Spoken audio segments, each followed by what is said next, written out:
Hello and welcome to another Magic the Gathering video. So we have another set Musings here.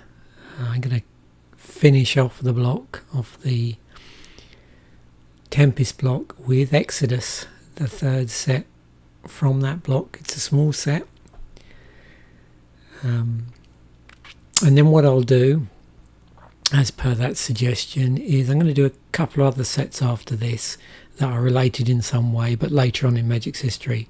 So I'm going to pick one from the 2000s, and one from the 2010s, and they are linked pretty strongly back to themes or a theme in this particular block. And you'll see that once I get to them. I won't say yet what those two sets are going to be, but you're probably guessing already what they probably might be. So yeah, one from the 2000s, one from the 2010s, as I follow up to this video. And then hopefully they'll all get done and dusted by the end of this week. And we're all ready for next week when we move into Urza's Saga and all the interesting videos I've got planned for that particular block as a whole over July. So hopefully you're enjoying these. I'm enjoying making them an awful lot. It works. It's going to work really good when I actually respin up both the deck Durdle and Commander Fodder, because it's going to give me a much better idea of the set. As an act of revision.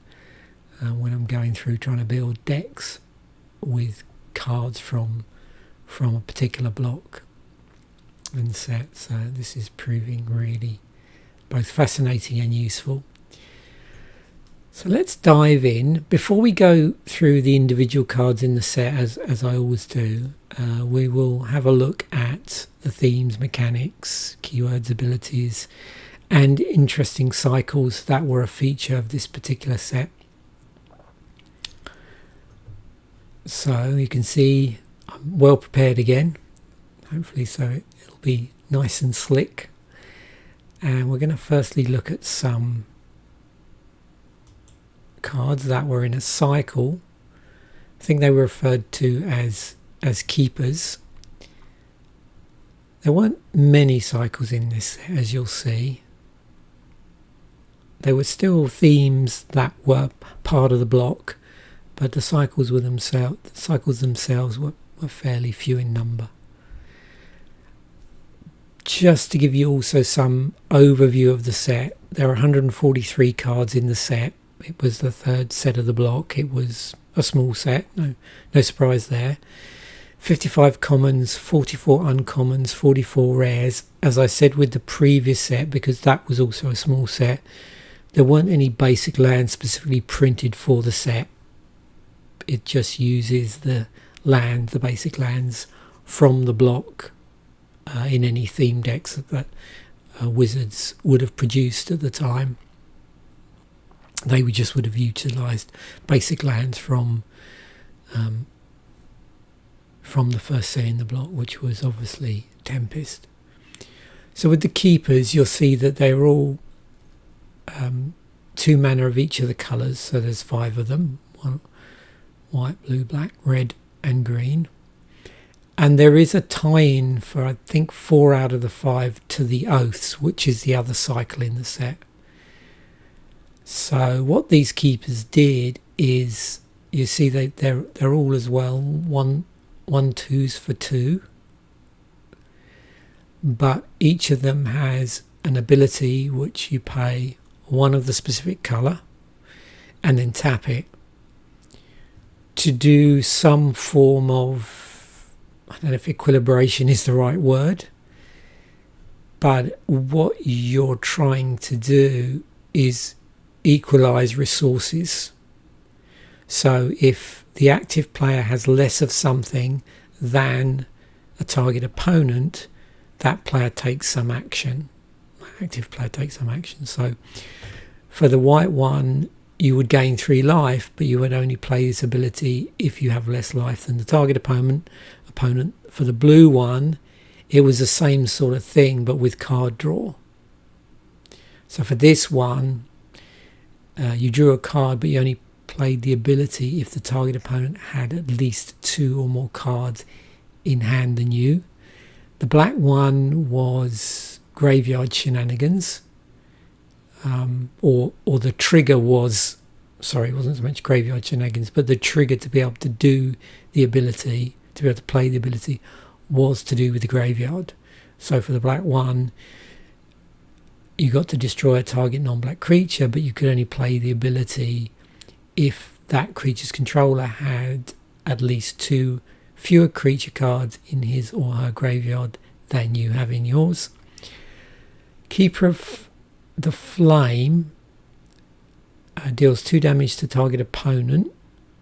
Play this ability only if that opponent has more life than you. Apparently that was going to be slightly different. I'll explain that one in a moment actually.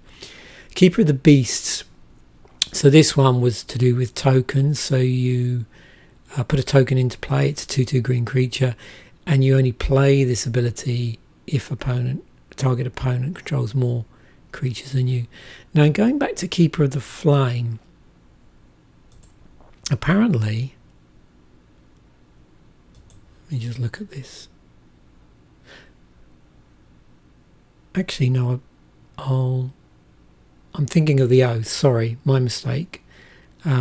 Because there is a time with these to the Oaths. That's actually what I was thinking about, and I'll actually wait till we get to the Oaths to explain where there was a slight alteration with the Oaths.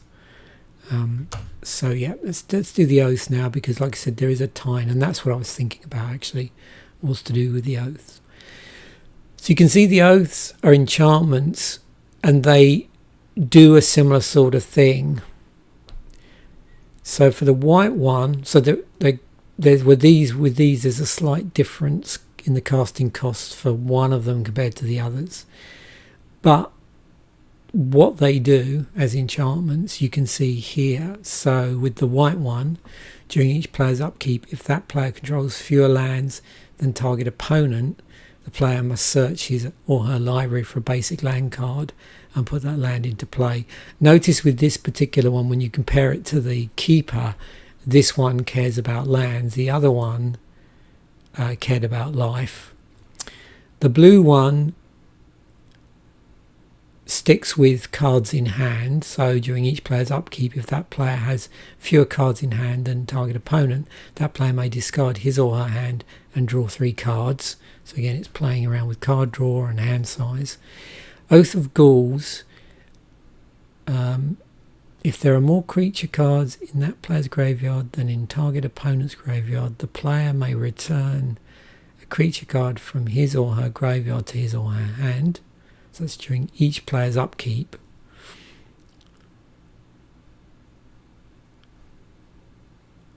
Oath of Mages, during each player's upkeep, if that player has less life than target opponent, he or she may have Oath of Mages deal 1 damage to that opponent.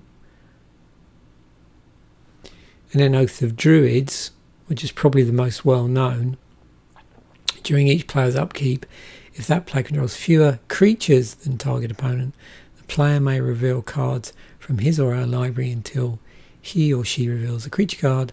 The player puts that creature into play and all other revealed cards into his or her graveyard. So there's a tie-in with the Keepers, but there's obvious thematically, but there's various twists here which make it different. Now back to this red one, the Oath of Mages, sorry. Apparently, it was initially designed to do 1 damage per turn to the person with the least life, not the most. Red decks tend to do better when the opponent is down on life, not up. But it was changed to fit the other Oath templates where the player with less benefited.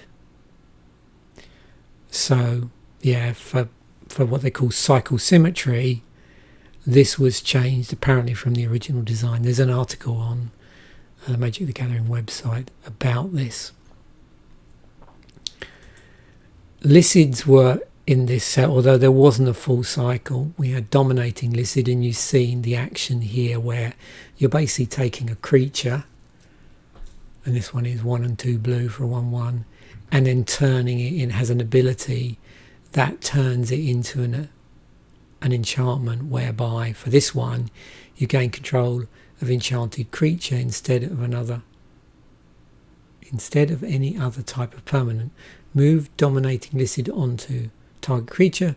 You may play blue to end this effect. There was also an artifact creature which was a Licid.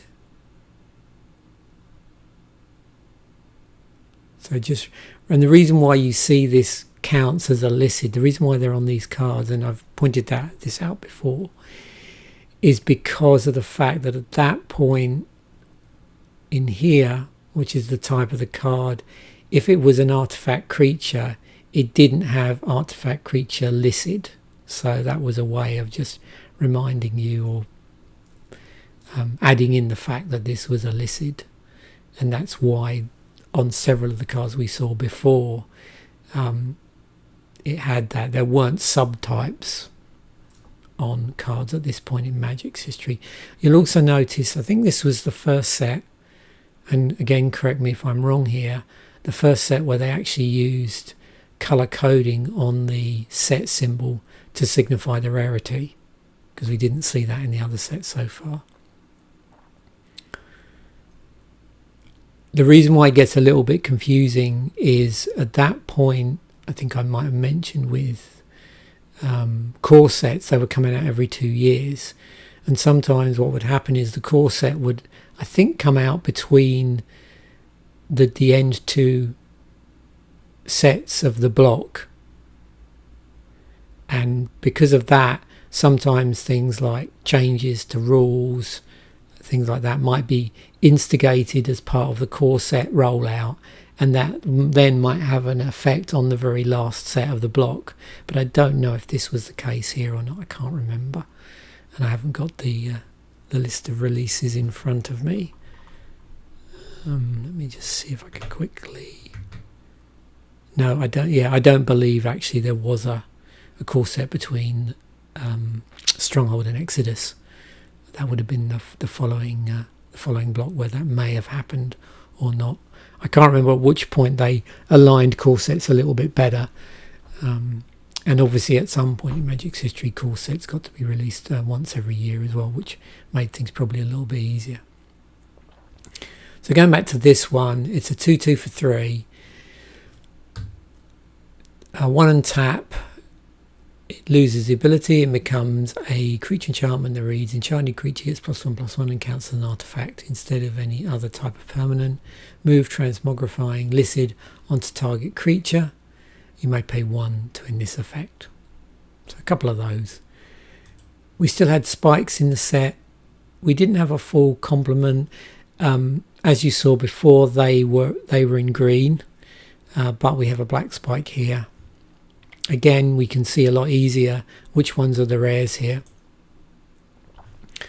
But as before, similar sort of things going on here. So they come into play with counters on them, and they have a couple of abilities. One allows you to remove a +1/+1 counter from the particular card, and then put it on another target creature. And then there's a second ability which allows you to remove a +1/+1 counter from, well, it's slightly different across the, you can see. So this one, you move it from Spike Catcher itself, and you can use it to regenerate it. With Spike Rogue, you remove it from any creature you control, and you put a +1/+1 counter on Spike Rogue. And then on this one, you remove +1/+1 counter from Spike Weaver. This is Spike Weaver, this one. And then creatures deal no damage this turn, so it's like a fog effect, basically. Then go back to the black one, which is Spike Cannibal. There's our +1/+1 counter rule. And then when it comes into play, move all +1/+1 counters from all creatures onto Spike Cannibal. So you could be, that could be quite dramatic if you had a number of other spikes in the set in play, because as a result of that, that would kill them all. Now it's from all creatures, not just spikes, but the spikes in particular would be vulnerable to this card. It's interesting if anybody used that as a card to hose an opponent's spikes. So if you were playing black at that period, would you run this as a sideboard card? Interesting. Oh, here's buyback. That was in the set, as I've said. 8 buyback cards. No green buyback. You can see there's obviously variability in the buyback cost. With the buyback, the basic principle is that when you cast it, you have the option to pay an additional cost of some description. If you do that, then you put it into your hand instead of the graveyard as part of the spell's effect. So this one was just had a cost of 3 to buy it back, and this destroyed a target enchantment. Pegasus Stampede had a cost of sacrificing a land as an initial cost. Again, as I've said before, you could just play this without its buyback and it would just go to the graveyard once it had resolved. This puts tokens into play. Another one that sacks a land as the buyback cost, gains 2 life. Forbid. So buyback, choose and discard 2 cards. Counter target spell. Slaughter, pay 4 life as the additional buyback cost if you want to do that. Destroy target non-black creature, and that creature cannot be regenerated. Flowstone Flood. Buyback, pay 3 life, discard a card at random. You get to destroy a target land for 3 and a red. And then Shattering Pulse. 1 and a red to destroy target artifact with an additional buyback cost if you want it of 3. And then Memory Crystal, the link is that it affected buyback costs.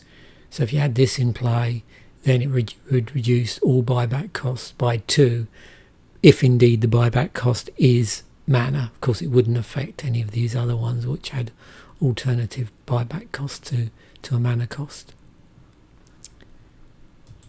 Shadow was still a thing. It was a thing in the block, so no surprise. It was other sets of the block, so no surprise to see this in this set. White, blue, and black were the colours, the creature colours for Shadow in this particular set.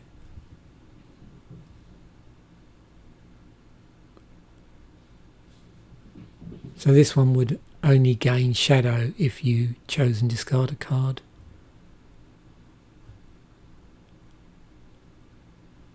This one allows you to destroy target creatures with Shadow, or a target creature with Shadow.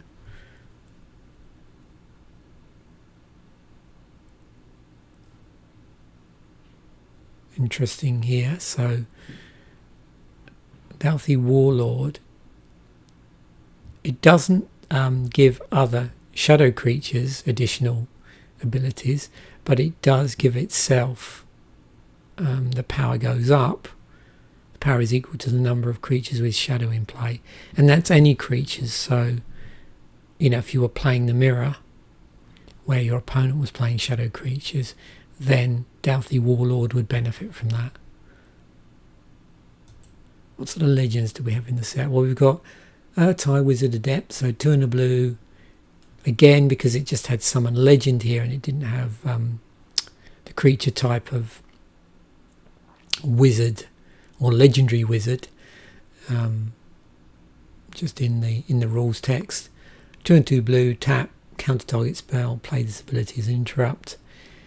Same is true with Mirri Cat Warrior, just in here in the rules text. Mirri Cat Warrior counts as a cat warrior. First strike with Forest Walk, and it doesn't cause a Mirri to to tap when it attacks. So it has vigilance. So 2/3 for 1 and 2 green. So I wanted to bring this up. This is I understand, a mega cycle in the set, although it's a bit lopsided. Most of the cards for this particular cycle did in fact occur in this set, but there was one that didn't, and that was Gravedigger, which we saw in the other set. And so why were these a cycle? Well, they were all 2/2 creatures. They've all got different casting costs, and they would all return a card of a certain type from your graveyard to your hand when it comes into play. So Treasure Hunter did artifacts from the graveyard. Scrivener did instants or interrupt cards, because there were interrupt cards at that point in Magic.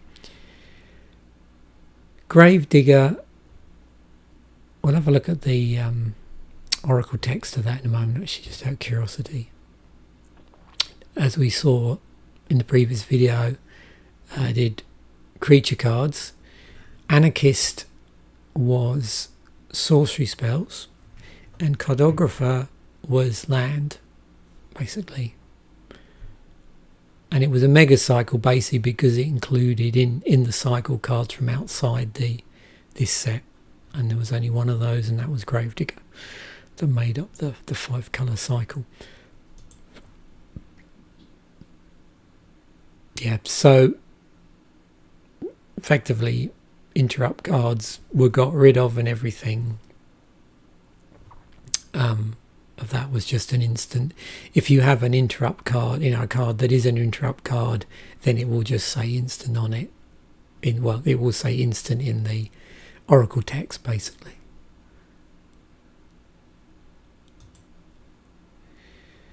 So let's go through the individual cards here and see what sort of pops out. We already saw this buyback card. Angelic Blessing, I'm sure that's been reprinted a few times, yeah. Oh, 10th edition, no surprise. 9th edition, various starter products. It was printed in Portal and Portal Second Age.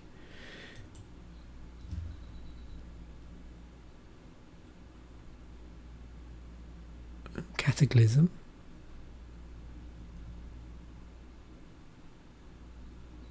Interesting sort of incomplete wrath. So each player chooses from the permanents he or she controls an artifact, a creature, an enchantment and a land, and sacrifices the rest. So that will effectively rebalance everybody. Well, I say rebalance everybody.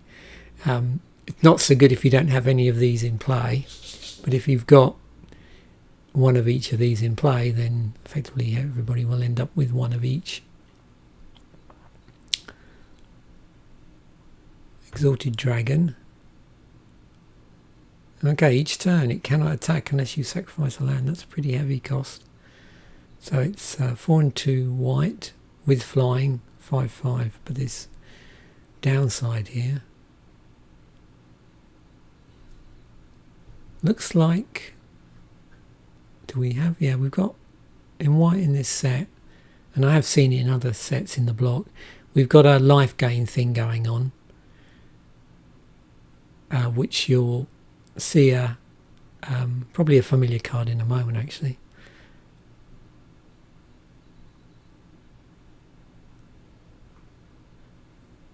You see, there's lots of cards that really play on resources here and mess with resources. We've seen that in those cycles, in the Oath and the Keeper cycles. We can see here we've got limited resources. Comes into play, each player chooses 5 lands he or she controls and sacrifices the rest. As long as there are 10 or more lands in play, players cannot play lands. So there's lots of resource manipulation seemingly going on in this set, which is interesting. Another redirection card here. We saw some redirection in the previous set.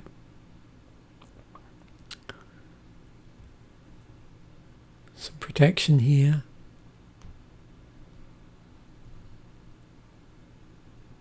We've seen our buyback before.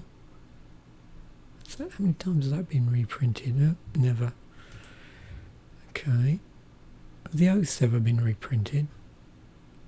Not as a cycle, obviously.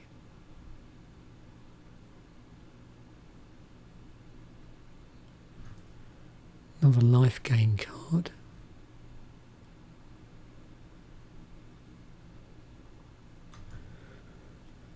Shackles has been reprinted.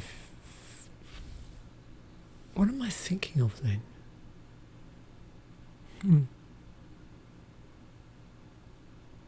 I must be thinking of another similar card in white. It was reprinted in Invasion, but that's it. The useful thing about this is that you have the ability to bounce it back to your hand. I've seen quite a few enchantments in different sets where they have this extra ability. It's at instant speed, so you can actually get that enchantment back if you need to for whatever reason.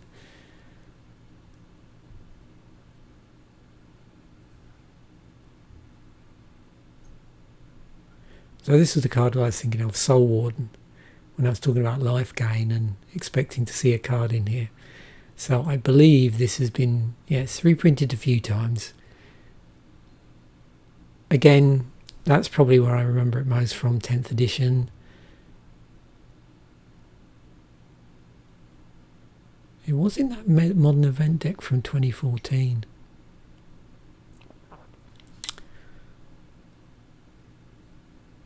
And in Plane Chase. That was an interesting product.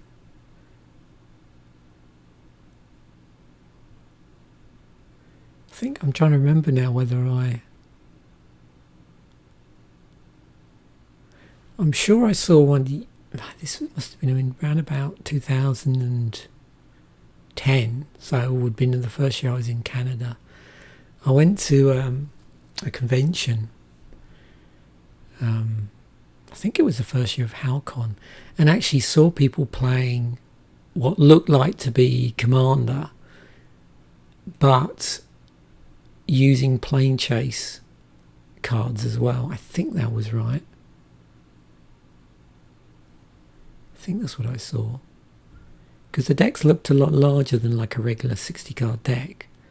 And I do know that was an interesting twist to do at the time, because this would have been pre-Commander, so it would have been back in the days of EDH. But I'm pretty sure that's what I saw.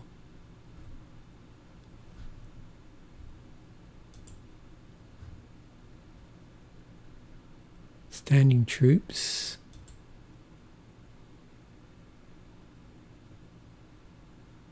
There's vigilance on it. Yeah, I thought that had cropped up a few times in the core sets. There's a wall in here. I didn't look to see if there were many other walls actually. Well, as we go down we'll see.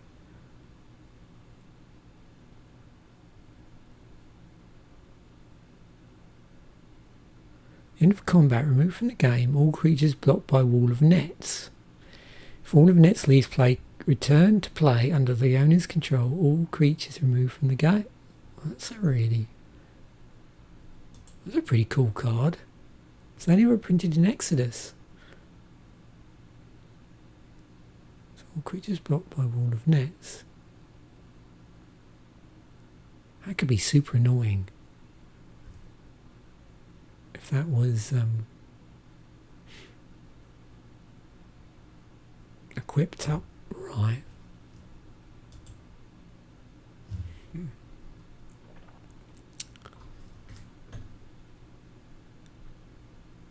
So you sort of recognise this sort of thing going on here. So is this a foreshadow of things to come? Flying. If Welcome Hawk is put into any graveyard from play, you may search your library for a Welcome Hawk card, read that card to all players and put it into your hand. Shuffle your library afterwards. The card I'm thinking of, slightly different mechanic, but similar idea where you search out copies of itself.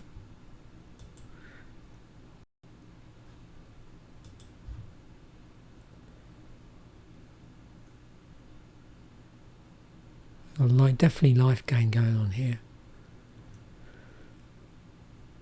Ethertide, Cunning, Curiosity. If enchanting creature damages an opponent, you may draw a card. There's our Lycid, or one of the Lycids that we mentioned earlier. Ephemeron, with flying, choose and discard a card, return Ephemeron to its owner's hand. Interesting.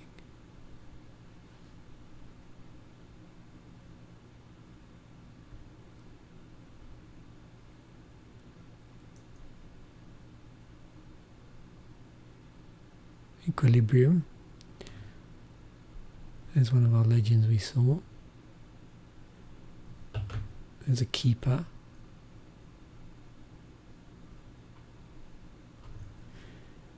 Killer Whales in here. Gains flying until end of turn. Merfolk Looter. So 1 and a blue, tap, draw a card, then choose and discard a card. So looting, and you can see it's cropped up a few times. Let's just view all the prints here. I'm just interested in the artwork.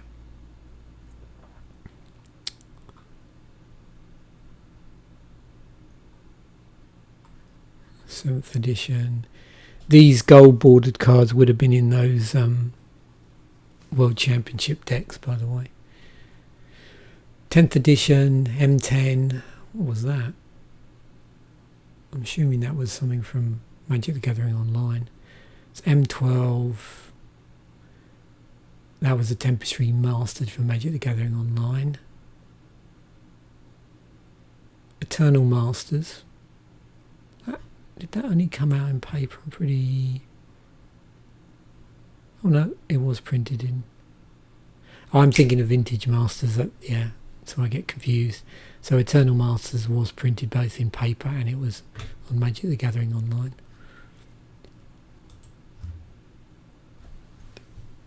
Mind Over Matter. It's an interesting set to look at because there's not like a lot of cards in here that I recognise from later sets. So probably not many of these were reprinted.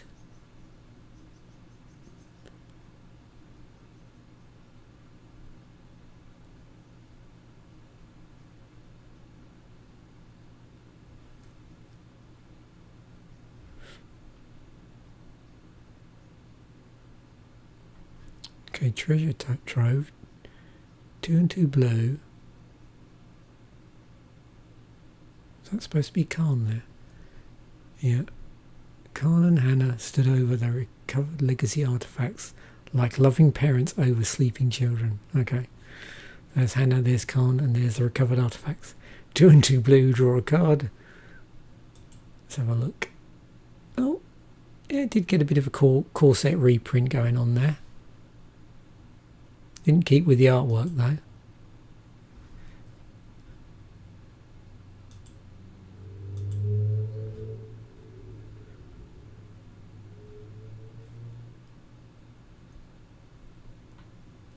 Oh yeah, of course this was in this. Yes, I remember now when I did that episode of the Deck Turtle, and I was playing, like, or building it from 6 packs of Exodus.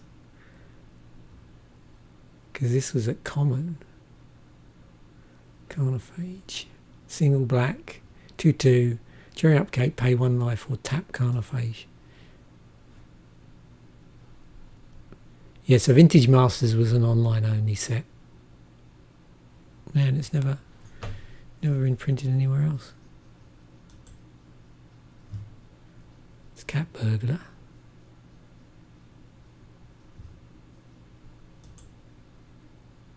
Culling the Weak. Cursed Flesh.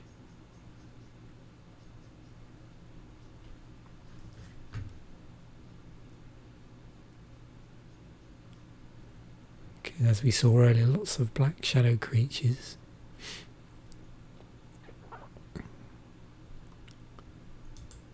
So ever reprinted? I mean, there's probably cards that do better graveyard shenanigans than that.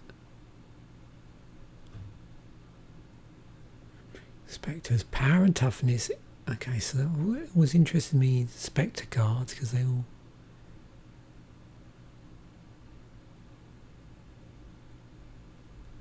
tend to do interesting stuff with the in terms of discarding.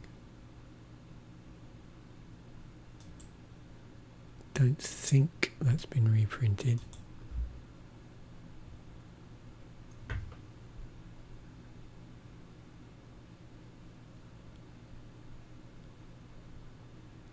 Some rather disturbing artwork in here. Okay. Yeah, see again, look. It's, yeah, good way. It's a keeper, isn't it? So, yeah, we saw this earlier.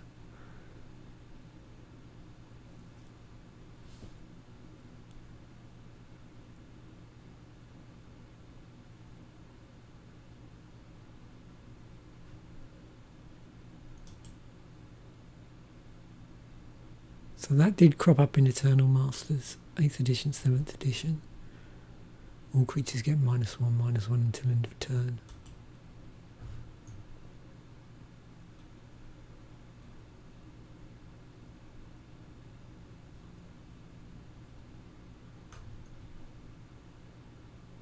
So I'm just overcome by the amount of cards that, despite doing the deck turtle episode, just there's so many cards here that I've never really seen.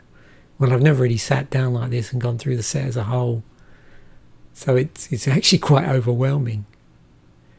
Well,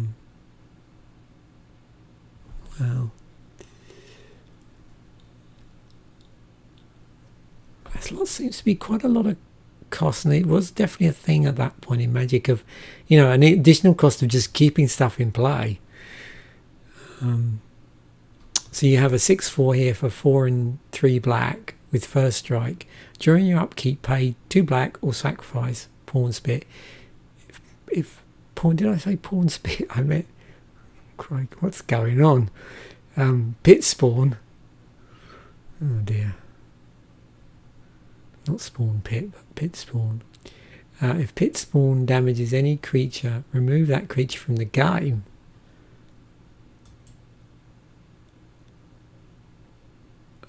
Just trying to see how they reworded that.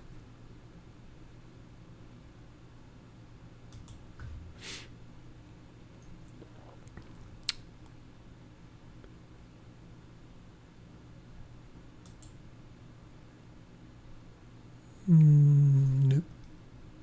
Another one that has never been reprinted in paper.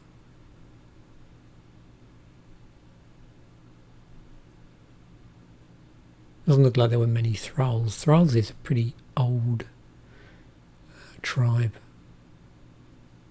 Was that from something like Homelands or one of those sets? That particular creature type.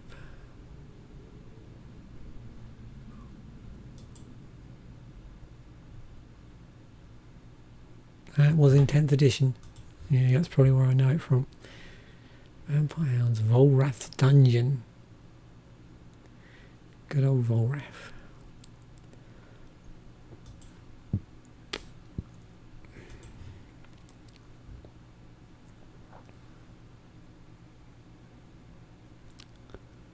Cindercrawler.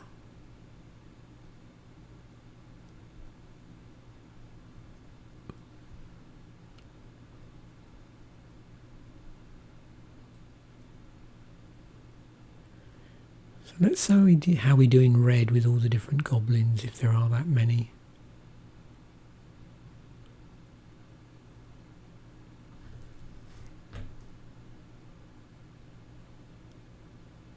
Yeah, there's a keeper again.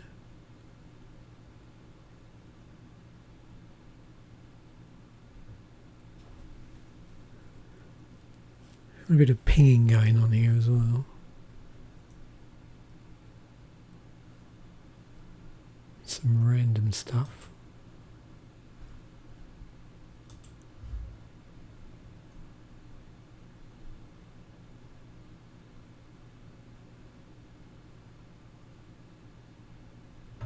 Oh, come on to that in a moment. Just have a look and see.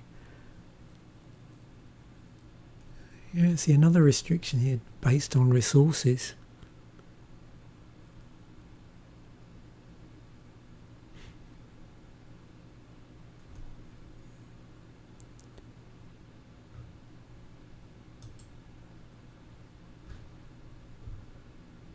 And if you successfully cast a creature spell, tap target creature.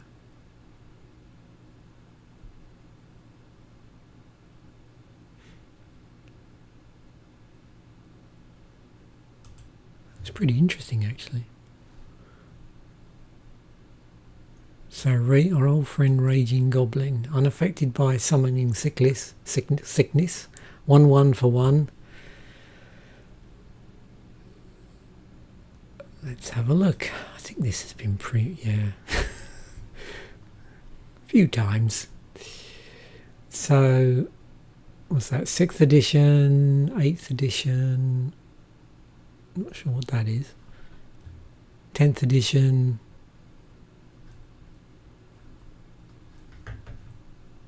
An M10. And this, I think, would have been one of the dual decks. Would that have been elves versus goblins or something like that?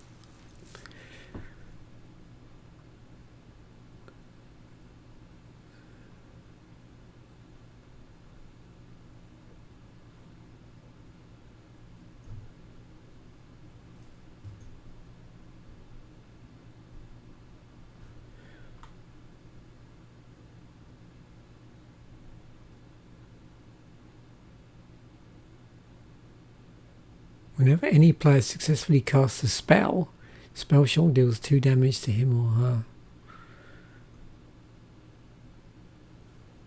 Okay, Avenging Druid.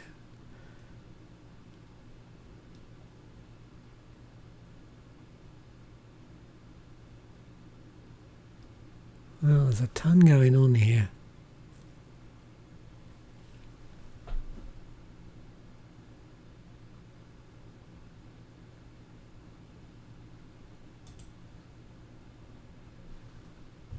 So that was in Odyssey as well. So Crashing Boars. Is that any? Yeah, that's not been reprinted.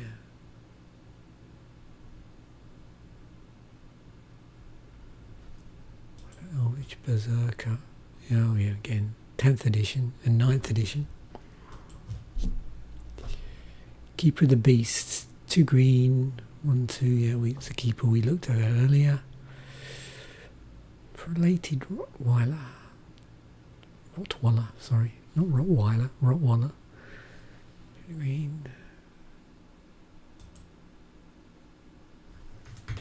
Was in Battle Royale as well. Okay, here's something I recognise. Reclaim. Mystery Booster, Magic Origins, Magic 2020, 9th edition, 7th edition, and Exodus. Put target card from your graveyard on top of your library.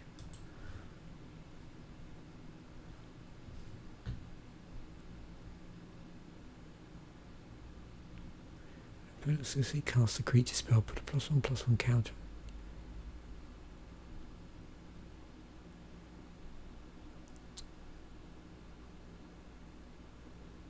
So another one of those sort of themes here where they're, whenever something is successfully done, do this. It's definitely a thing.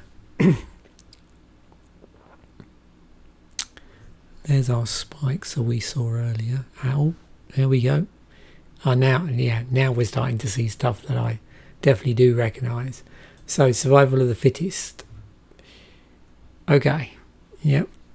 I'm not surprised to see that. So, yeah, this is the only paper set, regular paper set it's been printed in. The other, that was the World Champion deck, and that was a special Judge gift card. Choose and discard a creature card, search your library for a creature card, reveal that card to all players and put it into your hand, shuffle your library afterwards. No surprise why that's so expensive, and the fact that it's only ever been printed in this set. Wood Elves, 2 and a green. When Wood Elves comes into play, search your library for a forest card and put that forest into play, shuffle your library afterwards. So that, yeah, that I know has been printed a few times. Was in Portal, Exodus, 7th edition, 8th edition, 9th edition. Something called Gateway 2006. I'm trying to remember what that was. Can someone remind me in the comment section? Oh, there's the Elves and Goblins dual deck it was in.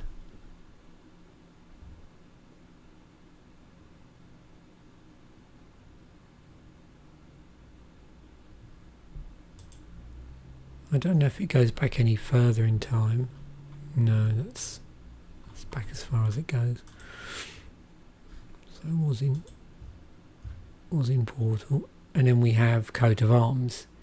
Now I know this is on the pricey side, so it's 5 to cast. Each creature gets +1/+1 for each other creature in play of the same creature type. So great in tribal, but of course it's across the board, so that's the only downside. So if everybody's playing tribal, all of their creatures are going to get +1/+1 for each other creature in play of the same creature type.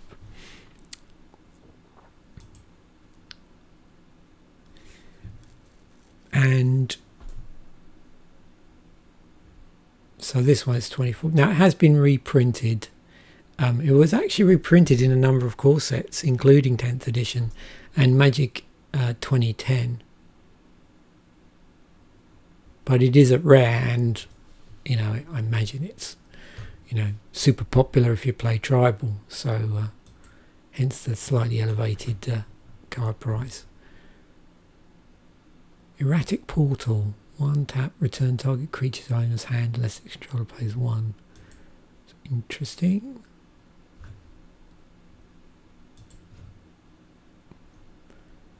Medicine Bag, Memory Crystal, minus Automaton. Comes into play with 2+1/+1 counters on it, so you can see interesting interaction with the spikes.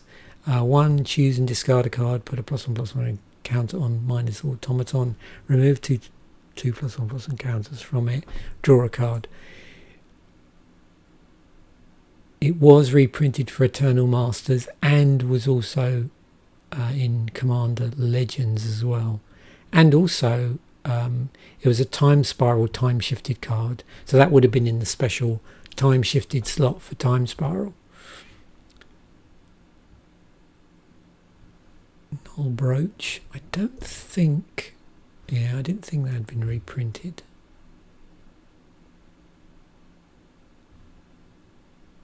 Sky Shaper. So this one, Spellbook. Yeah, I didn't know this has been reprinted several times. It's a core set, very popular in the core set right up till Magic 2010. So with the core sets, and I've probably said this in numerous videos, up to and including 10th edition, core sets were always contained cards which were reprints from earlier sets. Once you get to Magic 2010 onwards, it was 50% reprints and 50% new cards.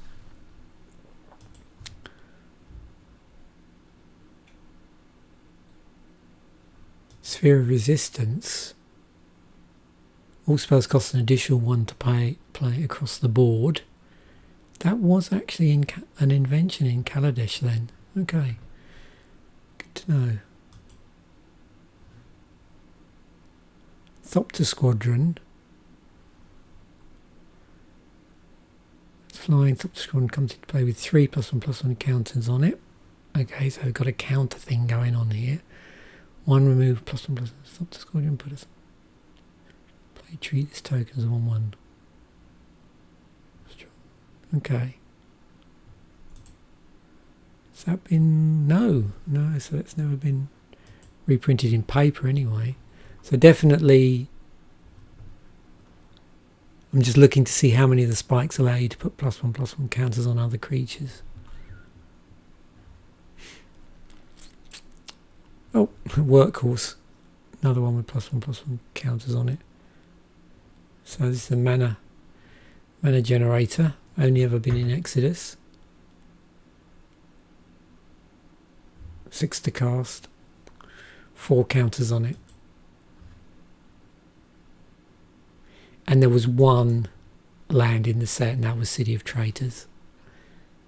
We'll come on to this in a moment.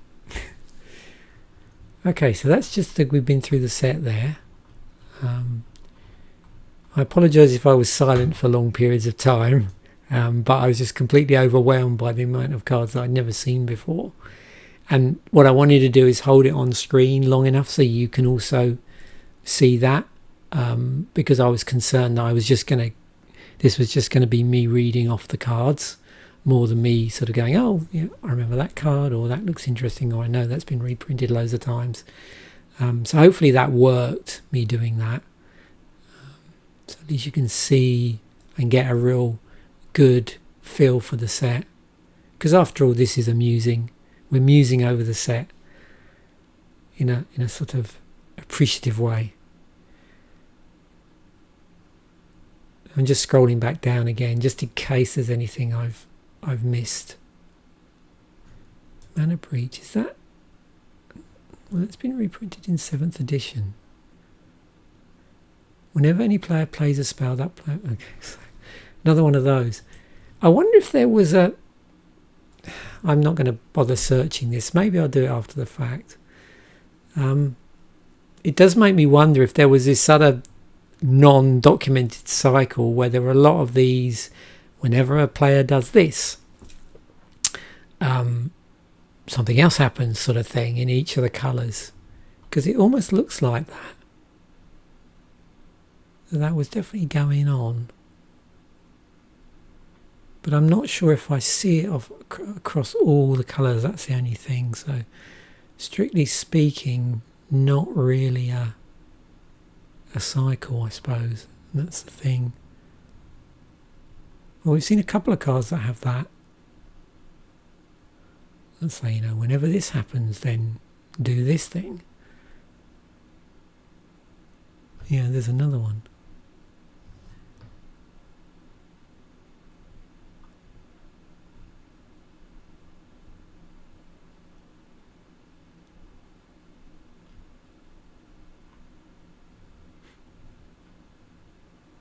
Yep, predatory hunger. Okay, so let's just have a look at a couple of interesting things to do with, firstly, this would be prices, I think, first. Have I got that right?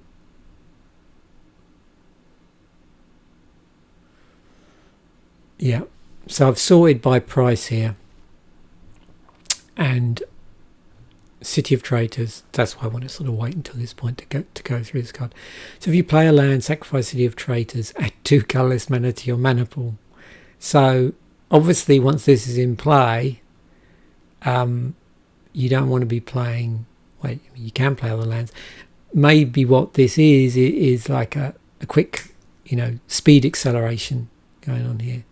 If you play a land, sacrifice City of Traitors, add 2 colourless mana to your mana pool. And then once you play another land, you sack it. So, I suppose, what's the best way to look at this? When you play, you're playing instead of a land. So it does mean, so it's where you would have your land drop usually. It's not costing you any mana. So it's, I suppose, like... Well, let's try and think of this. So what's happening is you play this when you would play a land. And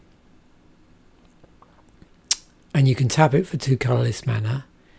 It's not costing you anything apart from the fact that the alternative cost would be to play another land. But further on, when you play that second land, when you play another land in the later turn, then you would have to sack this. It's not a question of it bounces, it's out and out sacked. So it's 2 colourless. So it's a bit more flexibility than saying, well, it's something that, you know, you get 2 mana of it and then it dies, or then it's sacked. It only gets sacked if you actually play another land, but you would, again, you know, obviously wanting to play other lands. It's pretty high cost. Again, I'm always open to learning here. I'm not,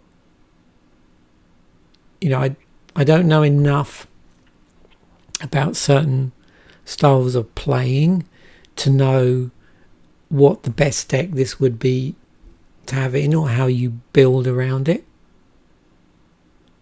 We'll get a feel in a moment when we have a look at, you know, is it used a lot in EDH, that sort of thing. And obviously if you play this strategically, then in effect, I wouldn't say the downside goes away, the fact you've got to sack it, but you know, you can mitigate this by certain plays.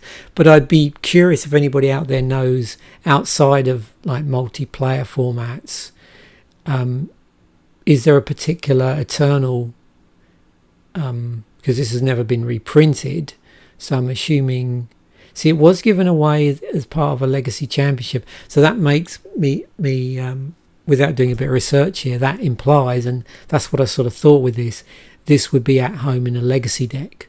But anybody that's watching who has, you know, I don't have a really good grasp of the key Legacy decks out there, but if anybody can enlighten me as to what particular type of Legacy deck this would be at home in, that would be fantastic. Then we've got Survival of the Fittest. No surprise to see that in here in the list as, you know, second most expensive card. We're clocking in about $300. We're going to go down till we reach the $10 mark. That's where I tend to stop with these. We've got Hatred. Was that around $90? It was also in the World Championship decks, or in a World Championship deck. This was also in a World Champion. They're all in World. I think I might have answered my own question here. So clearly this was a thing in 1999. I should probably just look at what the World Champion decks were for 99, and then actually that would tell me, you know, what particular deck this was in. So yeah, I suppose there's an easy answer there. Look at the deck. But anyway, the question still stands. If you want to put in the comment section, yeah, you can. If I don't see it, then I'll do research and comment myself, actually, because it'll be good thing to find out about. So Hatred, Recurring Nightmare, another World Champ's been in Vintage Masters. So that sort of tells you a little bit about where these decks might be, or these cards, sorry, might be turning up. Mind Over Matter, $71. Choose and discard a card. Tap or untap target artifact, creature or land. Tie Wizard Adept, which we've seen earlier. Sphere of Resistance was an invention. It's clocking in around the $32 mark. Another World Champion and Vintage Masters.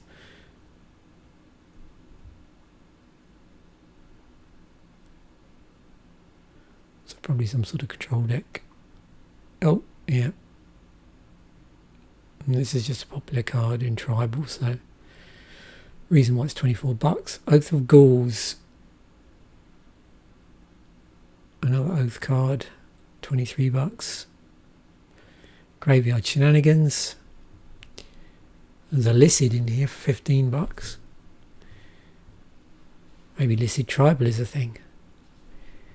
Cataclysm. That was in the Annihilation from the vaults.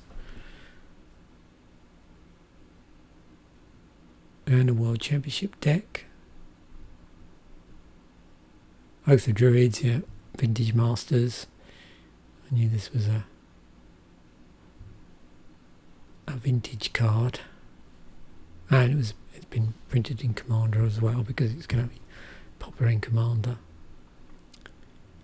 Exalted Dragon. So now we're getting down to $10. And Reconnaissance. So yeah, and then finally before we wrap this up, let's take a look at its the usage in EDH rec. Again, I'm going to do it more like this because I find that way I'm not clicking on each one anyway. So going forward, as I plan, I do this section is just as a scroll down, because it gives us a better idea of where this has been reprinted in as well. So, yep, obviously very popular in EDH. In green. And we got coat of arms, again, no surprise, tribal, soul warden, life gain decks. Whenever another creature enters the battlefield, you gain 1 life. Or just a great way of just keeping that life ticking up as well if you're playing white. But yeah, it was also in an event modern deck as well. And in Plane Chase. But actually never been printed in... Are we right that it's never been printed in an actual Commander product? Yeah. So popular in Commander, but not printed in Commander. Let's just see how popular it is. Oops. Too many clicks.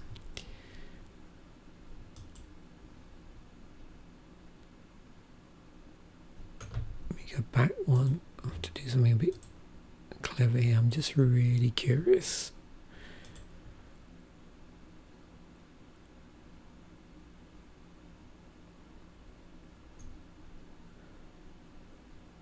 Twelve thousand nine hundred 29 decks out of 261,000.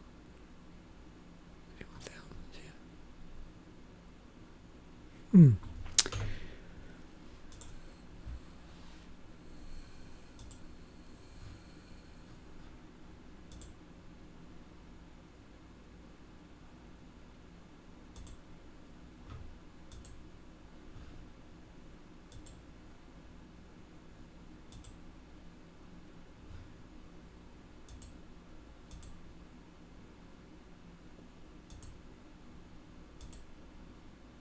Better.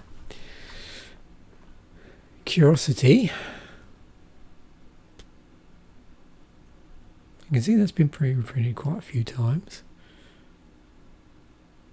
Oh, survival of the fittest.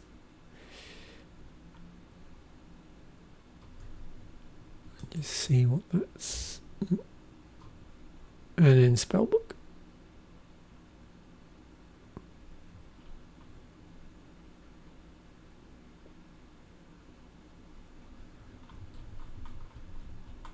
So yeah, they're all the sort of cards that are popular in EDH. And we can see there what's interesting is they have actually, most of those, until we sort of get down to survival of the fittest, most of those have actually been pre-printed quite a few times in paper, which would probably explain, by relatively speaking, apart from coat of arms and survival of the fittest, the prices have stayed reasonably low. It's because there's just multiple prints of those. Let me just go back to this because it's a bit easier when we're looking overall. Let's just go into here, back into our ranking. Okay, price of progress is in here as well. Well, not super expensive. Oh, and reclaim as well. Yeah, I had a feeling that would be there. So this, let's just see.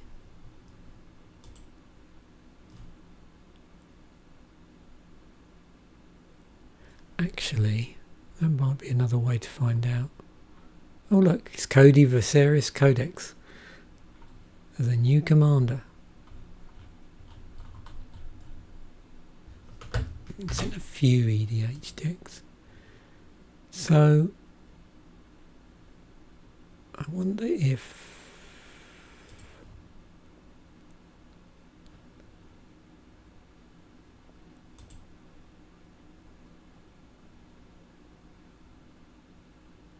I'm just looking in to see whether what sort of decks this might be in. It seems like it crops up all over the place. Show and tell.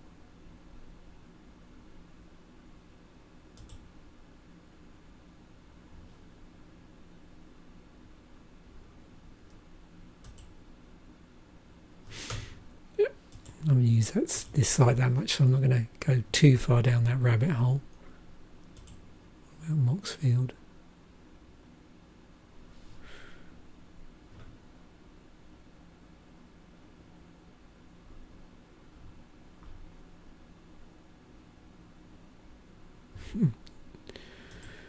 Okay, obviously I need to do a little bit more research on that, because that opens up a whole rabbit hole there. Anyway, I'm going to finish up now. Hopefully you've enjoyed this look through Exodus, this set Musing. Thanks for watching. Bye for now.